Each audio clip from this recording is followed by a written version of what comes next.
So obviously the Man in Black was a musical influence. Who were some of your other musical influences coming up? Well, growing up in Shreveport, Hank Williams and Johnny Horton's widow lived like 2 blocks from us. And my first gig with my band, the Originals, in the 6th grade was at her house. Her daughter, Johnny Horton's daughter, Nina Horton, and I went to grade school together.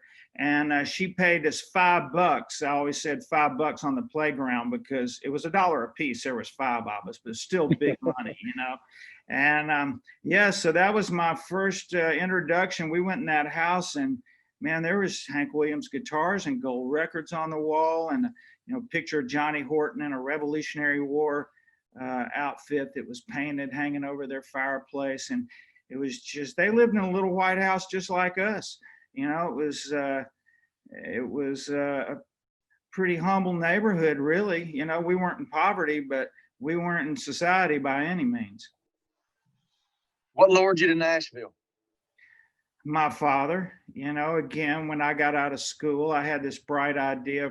There was a real popular bar in Shreveport that was coming up for sale, and $5,000. And they could have made it. It was just during the week, like all bars, you're slow. And on the weekends, it was rocking. And my band played there a lot. And I had a meeting with my dad, and it was the only official talk I can really remember us having, and sat down because I wanted a loan. Wanted to know if he would co-sign for me. And he listened to my whole thing, sitting there smoking his cigar. And I finally got done with my speech about how I could be the house band during the week. We wouldn't have to worry about paying bands. I had this whole plan together, and he listened to the whole thing. And he said, 2 things. One, you don't know a damn thing about the bar business other than drinking and banging on a guitar. And number 2, you're pretty good at banging on a guitar, but in Shreveport, Louisiana, you're kind of a big fish in a small pond right now. And if you want to prove something to yourself, you need to go to Los Angeles or New York, or I would suggest Nashville for the kind of music you play. And of course, at that time, in college, you play everything.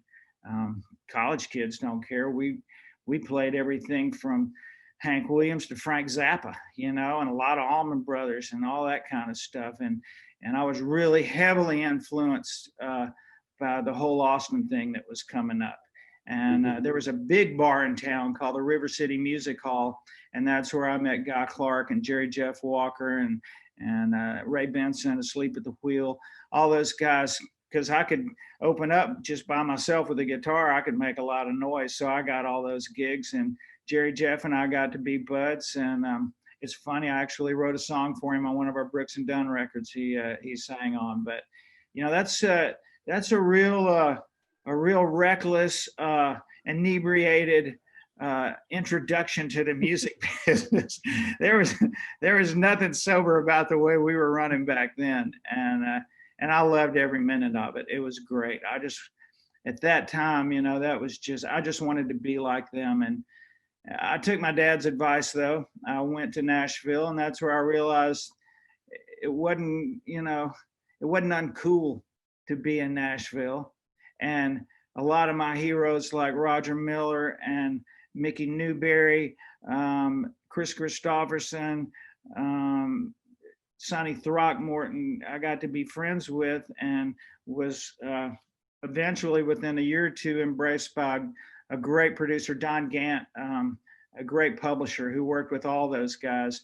And I had just started his own publishing company, and he kind of took me under his wing, and things started happening. I wrote songs for a living for 10 years.